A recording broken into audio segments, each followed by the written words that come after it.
Hello, everybody. Welcome to the podcast, a special edition, Father's Day. I thought I'd have my dad on, and we would go over the Arizona football for 2024. We got a lot of things that happened in terms of Arizona football. Obviously, to start, Jed Fish decided to leave to go to the Big Ten, go to Washington. They're going to end up going 7-5, so that was a really smart move for him.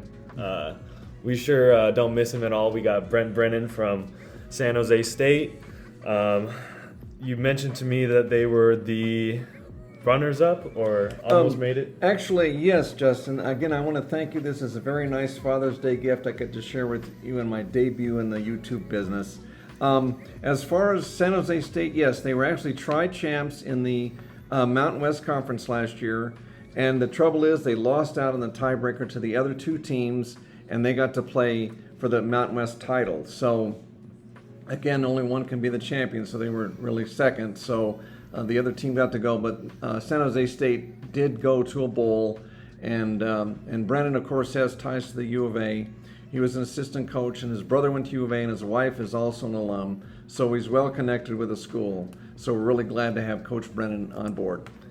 Yeah, so obviously he's definitely a player's coach. As we've seen videos like in this offseason, he says a lot of great things, but it doesn't really matter until the whistle blows in the fall. So to start off, some off-season storylines. Obviously, TMac and Fifita and a couple others decided to stay instead of transferring. The transfer portal opens for players that when their coaches leave, so they were lucky enough to have them stay. In terms of the recruiting class, we have the 48th ranked recruiting class, 85th for the composite for the high school people coming in, as well as the 38th ranked for transfer ranking. Some of the transfers that I wanted to acknowledge was Kedrick Riscano. We got him a 4-star running back from Ole Miss. Another running back we were able to acquire was Quayle Conley from San Jose State. Via 247 Sports, we had 5 transfers from San Jose State. Obviously, as we mentioned, Brent Brennan brought a lot of his guys as well as some of his coaching staff. In terms of players that we lost, we did lose 10 players to the transfer portal, to Washington, most notably Jonah Coleman, but we were able to fill that gap in the running back room. So what were some of your thoughts for this offseason? We did lose Prysock too. One of our key secondary guys went to Washington as well. But we did do very well in the Big 12 standings. We did get graded as an A for our in the transfer portal. Coach Brennan was able to get some good players that you just mentioned, and he also did an outstanding job in actually re-recruiting our players basically to stay here at Arizona, namely TMac and Noah Fifita. And that's been I think it's helped us get players knowing that they have them as their teammates, because they really electrify the Tucson community and have huge support, including 25,000 fans going to the Alamo Bowl last year, which is the most fans that have attended a bowl game in U of A history that far from Tucson, 25,000. So they're with the explosive offense, and they did come back with all those turnovers to actually win that bowl as one of our 3 biggest bowl wins in school history, along with that Fiesta Bowl win over Miami and that Holiday Bowl win over Nebraska in the 90s. So this is one of the big 3, and with 3 Blue Bloods they defeated, and 6 turnovers carried us in that Oklahoma game. Yeah, we went to that game. It was really fun. I was really nervous at halftime because we were down, and it was a great comeback. Maldonado, he's going to be one of our key returners. He had some huge interceptions and turnovers for us. Now, looking forward to the schedule, switching gears a little bit. So the Arizona football schedule released a couple weeks ago in terms of like definitive dates. So we open up with New Mexico, August 31st at home. It'll be a good debut. I think we'll have a field day. Fifita and TMac will kind of light up Tucson that night. And then I think the first 2 games will be pretty easy wins. If something goes wrong, that'll be a lot of scrutiny will be on Brennan if we lose to New Mexico. And then the next game is September 7th, NAU. It's pretty much an automatic W every season. And then I think the toughest stretch coming up is the next 2 weeks, both road games, September 13th against Kansas State and against Utah in 2 weeks. So we do have a bye week in between, but I think those 2 games are going to be tough. And the prediction that we'll get to later, I think those will be our 2 losses. If we are going to lose this season, unless we go undefeated and have a magical run, I think those will be our 2 toughest games. What are your thoughts for those first 4 games of the season? Well, Justin, I agree with you. I think New Mexico and NAU, we do have to win by a substantial margin with rankings and so forth. We cannot let the gas up at all. And the K-State game is actually a non-conference game because it was scheduled before we joined the conference. So it is still a key game. K-State is one of the favorites as well to win the Big 12, along with us, of course. Utah, Oklahoma State, and Kansas are the 5 big teams that are the favorites. And so we don't play Oklahoma State or Kansas. So and then K-State's non-conference, so a lot of misses there. But we could have the nation's longest winning streak going into Manhattan on September 13th, because Michigan possibly could stumble early in the season, giving us the longest winning streak. So trying to beat K-State and Utah in not back-to-back weeks, but back-to-back games is quite a challenge. And again, it would set us up big. We would go way high in the national rankings if we were actually to sweep those games. But again, both are really tough, and especially on the road. We haven't played K-State ever in Manhattan. All the previous games have all been in Tucson. So going to the Bill, that's a nickname of their stadium after Bill Snyder, the Bill. We would have a tough game there. And then Salt Lake, they are going to be waiting for us up there in Salt Lake for us after we laid it to them in Tucson, big, 42-18. So you're right, Justin, those are very big games that could possibly propel us into the national spotlight in a real hurry. Yeah, definitely with Utah. Last season, that was a shocker. They came in ranked, and I believe we were unranked or near close to being ranked. But with Cam Rising coming back for, I believe, his 6th season after last season, he was injured. That'll be one of the toughest matchups. I think between K-State and Utah, I would say the Utah game will be a lot tougher. I do think, road games are always tough. Looking ahead, after that Utah game, we have Texas Tech, which I think will be, it'll be a win. It might be close, but I think that'll be a kind of a sigh of relief after those 2 road games. And then we're on the road again to BYU. We'll be attending that game. I'm looking forward to it. I haven't been to Provo, so I'm looking forward to a new stadium. I think that'll be a win. And then the next week, I think, will be one of our toughest games down the stretch. It'll be October 19th against Colorado. Obviously, a lot of storylines this season. Deion Sanders, he's a very big character. Last season, we had a very tough, close win against Colorado. They were kind of having troubles down the stretch after that hot start. It should be close again. I think this will be a test to see if they're for real. A lot of people are hyping them up. They've gotten a lot of people and a lot of players in the transfer. I do think we'll end up winning just because the home crowd. It'll be a tough environment. It'll probably be a late night game on ESPN, so it'll be late night prime time. I think both of us will have good records at that point in the season. And then coming up in the next week, West Virginia. That'll be a fun game. We haven't played them. This is a lot of new conference games, so we'll see a lot of new teams, I'm sure. And then the next game, which will be one that you are attending, is at Central Florida. Now, you have some statistics that you mentioned that I thought were pretty interesting about. I was just thinking, what's the longest trip U of A has had to make for an away game? And Central Florida obviously is on the opposite side of the country. So what were some of those that you had? Well, yes, Justin, just couple of things on your earlier games. Texas Tech, of course, is our old border conference rival, and we've played them 32 times. We're 5-25-2 against them, although we're 2-1-1 in the last 4 games. That would be a huge, anytime you can get a win over Texas Tech, it's big. They were the biggest team in the border conference, and after 67 years, we are going to be conference mates once again. So really delighted to finally, at last, be conference mates with Texas Tech, who is actually our second closest school from Tucson, Big 12 school, after ASU. So it's not the other mountain teams. Texas Tech is closer than Utah, BYU, or Colorado.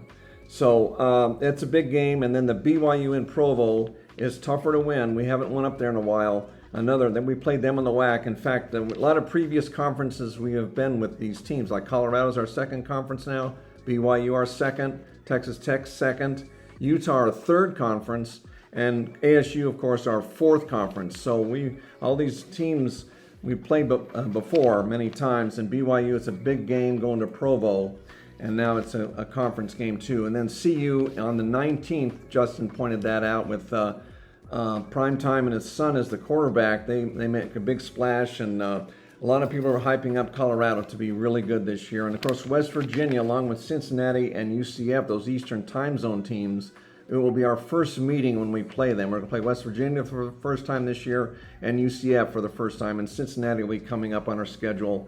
Next year, we play them in Tucson. At Cincinnati. So we get a trip to Cincinnati next year. So we'll have those three out of the way in the first 2 years playing them finally. So, but yes, the Eastern Time Zone, I did some research, and we are 5-12 in the Eastern Time Zone games. They've had two legendary victories in that time zone. The 1967 win over Ohio State, we beat them 14-7. And I did go to the airport with my mom when I was only 6 years old, and I went there, and we beat them. And it was the biggest victory in school history at the time, may still be. And we also beat Notre Dame in 1982, 16-13. Again, the airport was jam-packed for that victory over Notre Dame. So those are probably the two biggest. And we also beat Toledo in 2010, and we beat Indiana in 74 and Georgia Tech in 94. And the farthest away we played ever is Syracuse in 69. Again, my parents went to that game. We lost in the rain. It was muddy. It was before they built the Carrier Dome. We lost that 23-0. Miami, we lost by 1 point, and the only other time we've ever played in Florida, and we lost at 8-7. Penn State beat us pretty bad, 99. Indiana, we lost to them only by a field goal in 68. Again, my parents went to that one. We lost to Purdue real bad in 03. Notre Dame, we played in 41, we lost. And Michigan State, we played in 36 and 48, lost them both. And Michigan, 70 and 78, lost them both. And Ohio State, 91 and 97, we lost those two. And then now UCF will be our first conference game in the Eastern Time Zone in school history.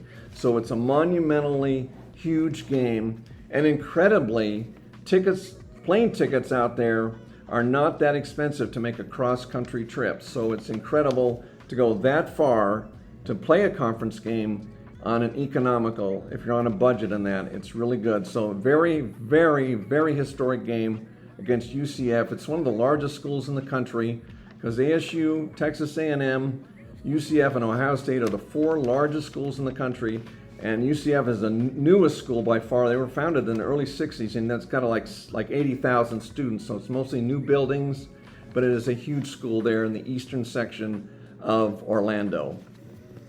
Yeah, as you mentioned, Syracuse, the farthest we've ever had to travel, 2,300 miles, 1969. And then UCF, this will be a 2,000-mile flight.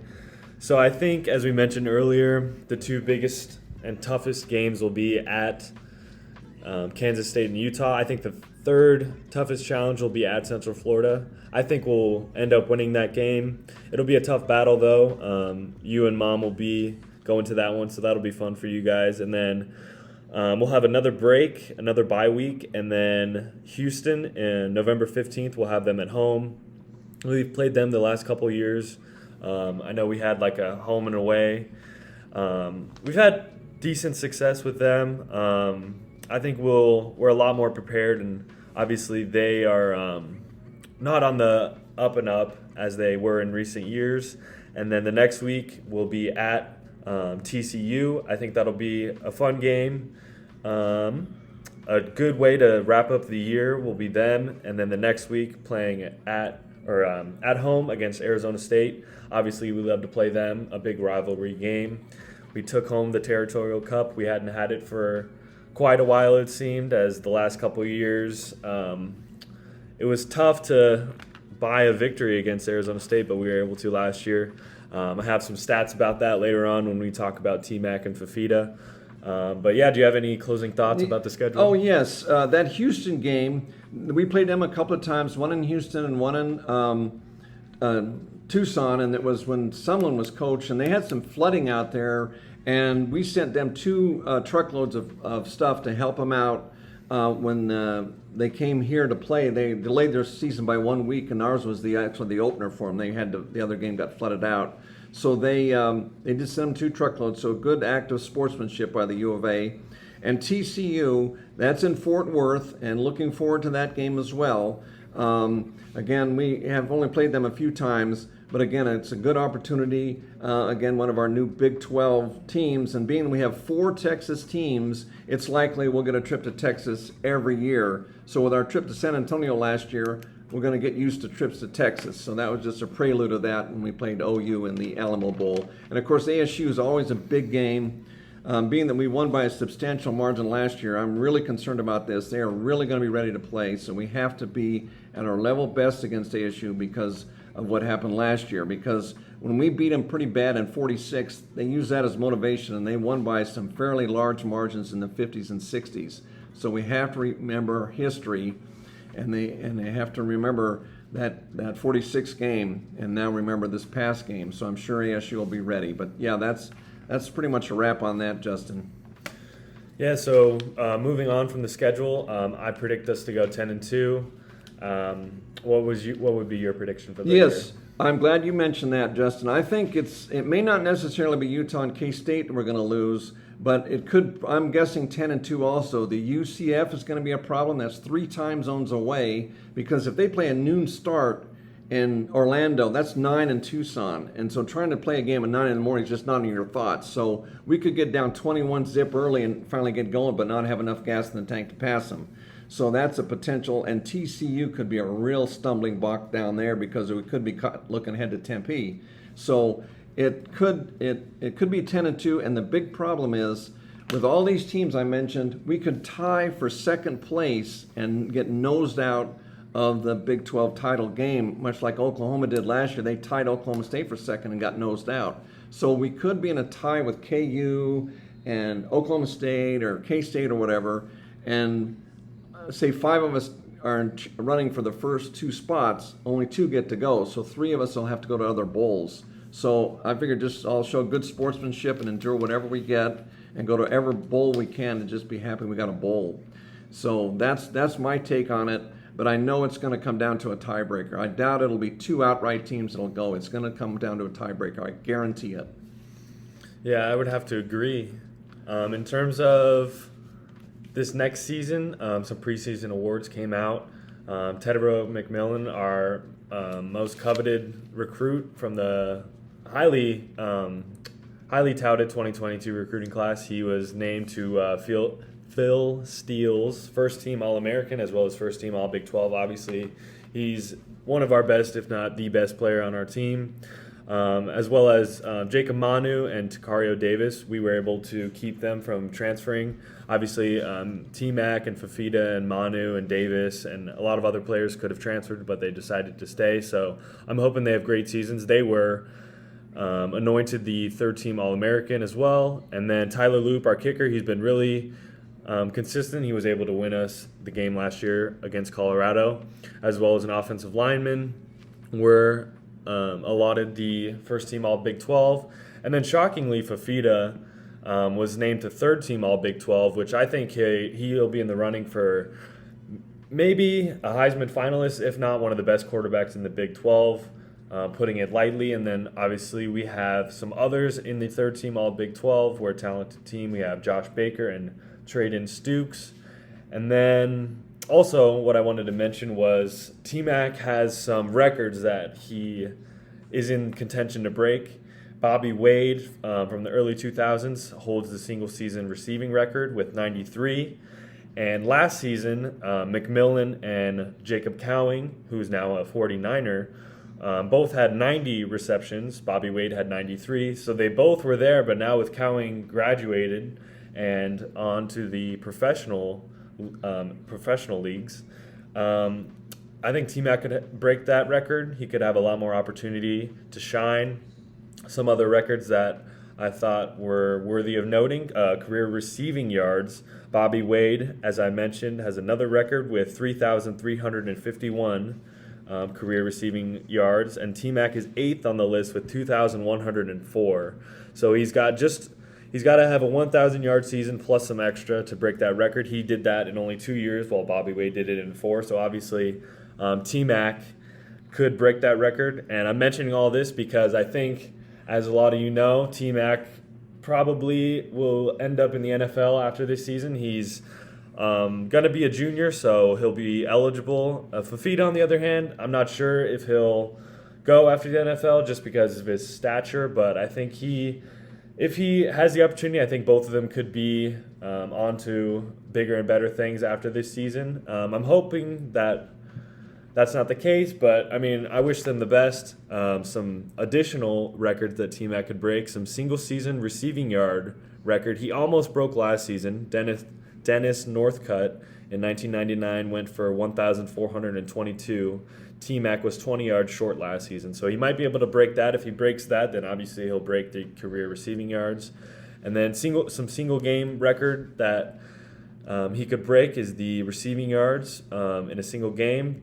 Jeremy McDaniel in 1996 had 283. TMac was 17 yards short of that. Against ASU, he had 266. We remember that game around Thanksgiving time. We absolutely mopped the floor with the Sun Devils. And then career receiving touchdowns. Jerron Kreiner, a player that Nick Foles loved to pass to in the early 2000s. He has 32 career receiving touchdowns. TMac has 18, so he'll need 14 to tie and then 15 to surpass. And then lastly, for TMac record, single season touchdowns, Jacob Cowing, like I mentioned, last year had 13 and TMac had 10 last year. So if he can get 14, he'll tie the career receiving and break the single season touchdown records. What are some of your thoughts just watching TMac and Fifita the last couple seasons? Oh, yes, Justin. I think TMac, of course, is the finest wide receiver in school history. He's a real dynamo out there. He's really tall. He can haul it in, and he's got great moves. And, of course, they have great chemistry, so you can't key on him. And you'd watch replays of, like, the SU game and the Utah game and the Oklahoma game. You saw him in action there with all their passing and the chemistry they have. And I wouldn't be surprised that TMac will win the Fred Biletnikoff Award as the finest wide receiver. And as far as Noah Fifita, yes, he's a Heisman finalist. I'm sure he'll make the finalist and make it to New York City. It would be an incredible bonus for the school if we could get, if Fifita could win the Heisman. It would be the first Heisman Trophy winner in school history. That would be a real treasure for the school. As far as Tyler Loop, yeah, I think he could win the Lou Groza Award as the nation's finest kicker. He's really pulled off some major kicks, saved us in the CU game, and he got some field goals and stuff to help us in the OU game to help put it away. And so he's really good, and hopefully he can shine again this year and push it over the top and win an award. So, yeah, all of these records that they're breaking in that, and one of their defense is pretty good too, so they should have another really good season. But those are the leaders that Justin was mentioning. Yeah, so as you mentioned, Fifita and TMac, they have great chemistry. As some of you may know, they went to the same high school, so they've grown up playing together. And I noticed it a lot last season when Fifita took over for Delora. Jaden Delora, our quarterback that started the season, got injured. I believe he injured like his ankle or something like that. So Fifita came in and kind of just ran with the job and took the nation by storm. They have a lot of chemistry, and I would notice that Fifita, when he was ever in trouble, he would just throw it anywhere in TMac's direction, and TMac would kind of bail him out when he needed to. But yeah, they definitely have that connection, and I expect nothing more than it to just grow and for them to both have great numbers. Some Fifita records that I wanted to mention. He set the single game passing yard record versus Arizona State with 527 yards. If he breaks that, that'll just be an incredible feat, but he's already has one record in the books. And then lastly, for a school record I wanted to mention, the single season passing touchdown is a three-way tie with Willie Tuitama, who has all him, Nick Foles, and Anu Solomon all have 28 single season passing touchdowns, is the record. And Fifita last season had 25. As I mentioned, Jaden Delora has 25 as well the season prior. So I think Fifita, I think he could surpass 28 if he just has a monstrous season. He'll have the full season to set that record, as last season he took over a couple games in instead of the full season, and he's had a full season, off season to just get more chemistry and get the offense down. What were some of your closing thoughts for this Arizona season? Oh yes. We did.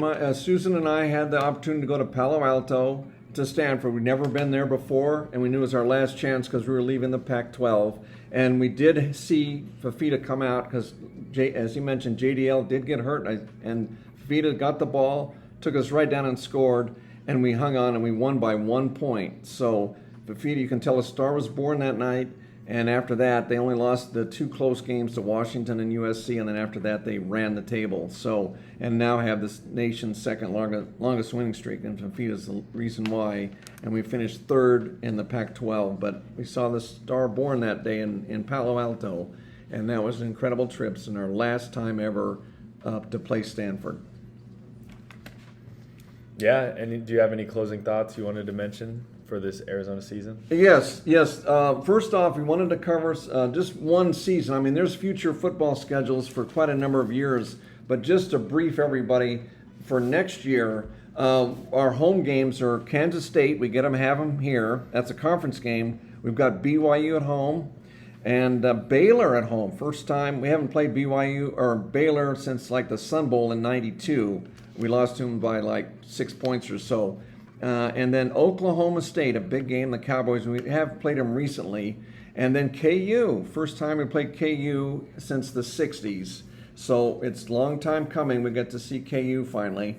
And then the road games, of course, ASU. We play them on odd years up there. Cincinnati, our first game ever.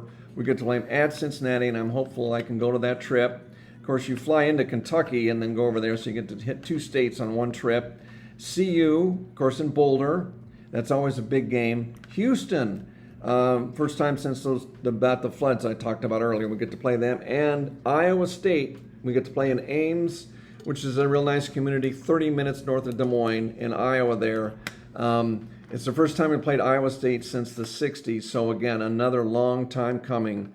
We get to play, and of course, Arizona, we have incredible ties to the Midwest, so it's really nice that we have 4 Midwest teams with Iowa State, KU, K-State, and Cincinnati in the league. 3 of them, of course, are longtime members dating back to the Big Six era. So we're really excited about having the Midwest teams along with, of course, Oklahoma State, all those Texas teams, those Eastern ones like West Virginia, and UCF, and, of course, all our Mountain Time Zone ones that we've had with in previous conferences. So it's really nice to have quite a lineup with 16 teams. It's the largest conference we've ever been in. And then a lot of history, too, with Texas Tech, and talking about the border conference. I hadn't talked about the border conference in years, and it's fun looking up history. Teams like Hardin-Simmons and WT, which is West Texas A&M now. And, of course, we had UTEP and the New Mexico schools, and NAU was in it, too. So it was quite a league covering the 3 states along the border there, aptly named the Border Conference. So it's nice, again, with Texas Tech back in there. But as far as the well, we got the projected lineup of teams. I wanted to go over that briefly here in our, and then the bowl games too. Of course, we have Utah, K-State, Oklahoma State, Kansas, and U of A are the 5 favorites. Most of them are picking K-State and Utah to be the finalists and play for the title. Those 5 will be dogging it out. Then the next group behind them are West Virginia, Iowa State, Texas Tech, TCU, and UCF. All of them pretty strong teams. Got to watch out for them. Of course, with us, we lost 20 games in a row and came up in 2 seasons. So you can't underestimate any of these teams. And of course, the other ones are CU, ASU, BYU, Baylor, Cincinnati, and Houston round out the ones. Again, you can't underestimate them because one of the rules of sport is never underestimate your opponent and never overestimate yourself. And so some of these teams that are ranked down below could be right up in the rankings very soon, depending on how they do. Just like we did last year, nobody projected us to go 10-3. We were only supposed to win maybe 6 games and barely squeeze a bowl. So all of these teams are quite capable of making a move. We'll see if any of them get ranked. A lot of people are high on Colorado, even though they're projected down there around 11th. So you never know how fast like ASU can build up. They're ranked predicted 12th. Again, they could build up real quick with Kenny Dillingham running the ship there. And of course, the other ones, BYU and Baylor, Cincinnati, they've all had their moments, and so has Houston. So again, I wouldn't underestimate any of these teams that the projectors are listing those. And of course, Tech's going to be tough, and Iowa State. Iowa State was only one game out of second place. They almost made the playoffs.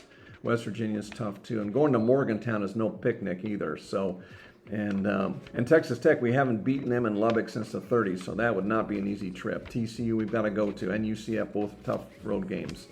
So it's going to be a fun league, well balanced. I don't think anybody's just going to dominate the scene, and I don't think anybody's going to roll over either. So that's kind of the projected lineups that I have on how we're going to do. The bowl game lineup, though, is kind of unusual because the Pac-12 teams that came over, ASU, U of A, Utah, and CU, are actually, if they go to a bowl, they'll be assigned a Pac-12 bowl for the next 2 years. So the usual ones like the Holiday Bowl, Sun Bowl, stuff like that they normally go to, they get assigned to one of those bowls.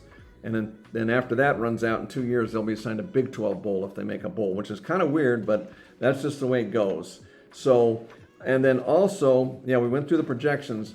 Also, as far as the bowl game lineup, if Arizona happens to actually make the playoffs, it would be their first playoff appearance in school history. Again, that would make history. If they do win the Big 12, whoever wins it gets a bye in the first round, and they go to those final 8 teams, and it'll be one of the 4 bowls. It's either the Rose Bowl, the Peach Bowl, the Sugar, or the Fiesta. So if Arizona wins the Big 12, they will have a 1/4 chance of making it to Pasadena. Can you imagine what would happen to Tucson if that were to go? There are so many bowls, like we've never played in the Peach Bowl, we've never played in the Sugar Bowl, and never the Rose Bowl. So it would major history if we can pull off one of those. The Fiesta we played in 3 times. And then if we should happen to win that game, we either go to the Orange or the Cotton Bowl. Again, we have never played in either one of those bowls. So mega new steps if we can do that. And then those bowls, the early ones I mentioned, are either on New Year's Eve or New Year's Day. The Orange and Cotton are like on January 9th and 10th. And the national championship game is in Atlanta this year, and that's the January 20th. So this will be the first time a team could play 3 postseason games, because teams that, when they had 4 teams, you could play 2. Like Alabama played 2 pretty much every year. So it'd be something if Arizona were to play and be one of the playoff teams. Again, it's never happened, so it'd be huge history. And 2 other stats here I wanted to talk about. The U of A is they led the Pac-12 in attendance in all sports I think it's the last 3 years. So Tucson's a very close-knit community and supports the university really strong. And another one is Tennessee, Alabama, Duke, the U of A, Texas, and Texas A&M were the only schools to send their football teams, the men's basketball, the women's basketball, the baseball, and softball teams, the 6 major sports, or 5, I guess, to the playoffs in each of those sports this last school year. So that was quite a remarkable feat to achieve that, making the postseason all the sports, the big sports on their respective campuses. So that's what I wanted to talk about as far as with the university and various stats. And there are some future non-conference teams I wanted to point out that we will have a chance to play down the road. In case you're wondering, we do get Weber State a mountain, or it's a Big Sky conference team. The same as with NAU. We get them. We've never played them before, or it's been a long time. And we do get a chance to play Nebraska in 2028. So first time ever to Lincoln since 1961. And we get Virginia Tech on the schedule at home in 29, and then 30 we play them at Blacksburg, Virginia. So again, another Eastern time zone game, very historic. First time ever to Blacksburg. So that would be a big one. And then Alabama, we get to play in Tucson Tuscaloosa in 32. So again, we've never played in Tuscaloosa, so very historic to play some of these new teams down the road.